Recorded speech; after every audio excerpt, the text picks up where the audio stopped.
Tell me why Iran is front and center when it comes to Israel framing this partnership with the United States, and why this move of the embassy is so important. Well, these are two different issues. You know, Iran is a strategic threat not just to Israel, but to all Sunni countries in the region. And the attest to that is the fact that today the Arab countries, most of the Arab countries, do not see Israel as a problem anymore, but a solution. So we have aligned together. So today, actually, the geopolitics of the Middle East is totally changed. It's not just Arabs against Jews or Israelis against Palestinians. It's pretty much moderates against extremists. And Iran is looming very, very large over the extremists, and they are the ones who not only are seeking nuclear capability, military nuclear capability, which is not an end goal in itself. This is just a means to become the hegemon, and what they do now is that they subvert and undermine any regime in the region. You know, whether it's they have Hezbollah, which took over Lebanon, they have the Houthis in Yemen, they have the Polisario in Morocco. Morocco just severed relations with them. So do you think it is valid and right to not mention the Palestinians at all in an event that in a way drills the nail in the coffin for their hopes of statehood and their aspirations? Well, I beg to differ. You know, first of all, this is today a day of festivities, and today is a day in itself of correcting a wrong. You know, that people ask, why did Trump move the embassy? I think this is the wrong question. The question is, why did it take so long? And I guess it took a Trump in the White House to correct a wrong and merely recognize historic facts and the reality on the ground. Now, this is not to say that this should in any way or shape infringe upon the peace process or the political process with the Palestinians. And if I were a Palestinian, I would really read very carefully what President Trump said before moving the embassy, because his declaration did not specify any demarcation of lines in Jerusalem. He did not, I mean, he left a lot of space for the Palestinians. Do you want the embassy then to be in West Jerusalem so the Palestinians can have the capital of their state in East Jerusalem? Well, the fact is that the embassy is in West Jerusalem about the final status agreement, and this is what the President Trump emphasized. It will have to be achieved by a consensus agreement of both parties, that is the Israelis and the Palestinians. All they have to do is step up to the negotiation table. But again, I'm afraid it's another missed opportunity by the Palestinians. Abbas, instead of really embracing on Trump's declaration, you know, and just take it towards his interests, you know, with a momentum towards his interest, he just took it in the most negative way. He said, I'm not going to negotiate. He said the United States... Because these were supposed to be for the final status negotiations, these issues with regards to Jerusalem.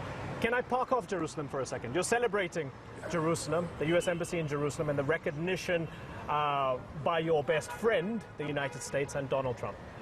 On the same day that more than 50 Gazans have been killed, more than 2,400 have been injured by Israeli live fire on the border. Takes the shine a little bit off your celebrations, don't you think? It is very unfortunate. It is very unfortunate. But again, here, I don't think that any country would have done anything different. In fact, I think countries would have been much more aggressive in defending their sovereignty, their territory, their borders. How so? Shooting dead unarmed protesters. I would like to know what would happen if Kurds coming out of the Alexandretta area crossing over to Turkish lines. What would happen then? How about we deal with the reality and not the hypothetical, right? Because there's the reality of tens of thousands of Palestinians at the border, approaching the fence, being picked off by snipers.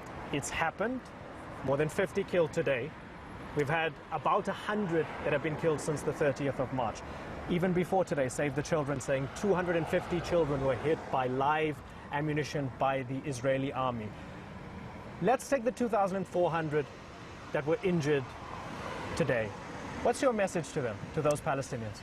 First of all, about reality, let's not forget that it was the Turkish army, Turkish Air Force, who have indiscriminately bombed and killed hundreds, if not thousands, of Kurds. But we can talk about Turkey on a Turkey Fine. show. No, let's what talk I- about. no, You're but- the deputy foreign minister of but Israel. You're celebrating an event. But no, it's the principle. The principle is that countries have the right for self-defense.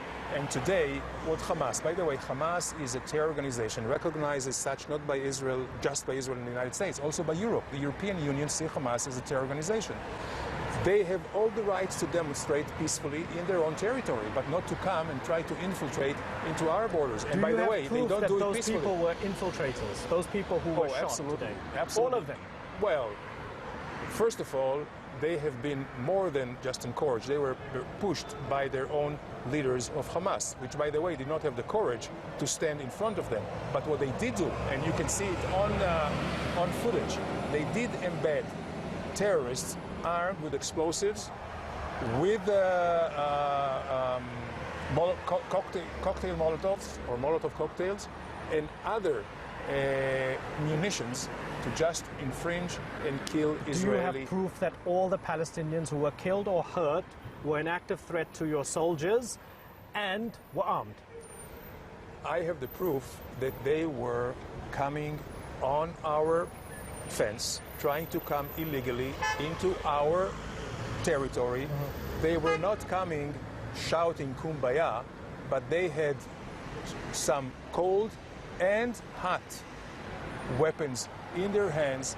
They're shouting, killing the Jews. They're shouting, you know, we will kill. Now, just remember, we're Those not are talking- slogans. Why would they deserve to be killed if they just had slogans?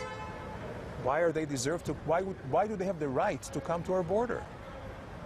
They don't have any right to come to our border illegally, and we have told them more than one time. So is it justified? Is the killing of the more than 50 today and the injuries to more than 2,400 today, is it justified? Yes or no, sir? I can say killing is never justified, but here the issue is the right for self-defense. This is the issue. Now, we are not talking about territories in dispute. We're talking about Israeli territory, which nobody disputes is our own territory. Okay. We left Gaza. Okay. So this is the main problem. Hamas is the culprit. The blood of everybody that was killed or injured is on their hands. Danny Ayalon, thank you very much for joining us.